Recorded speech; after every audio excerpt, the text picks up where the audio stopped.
Office যাওয়ার আগে যদি হাত 10টা মিনিট মাত্র সময় থাকে, দেশি কই মাছের পাতলা ঝোল ঝপাঝপ রান্না করুন আর খেয়ে অফিসে নিয়ে চলে যান।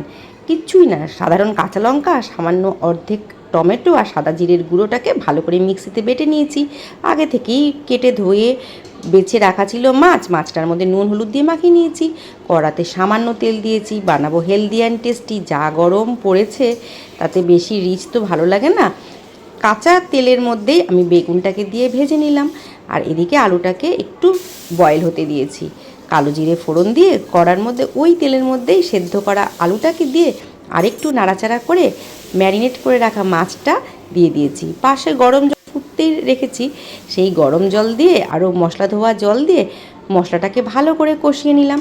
সামান্য যখন জল রয়েছে তখন আগে থেকে ভেজে রাখা বেগুনগুলো দিয়ে দিচ্ছি।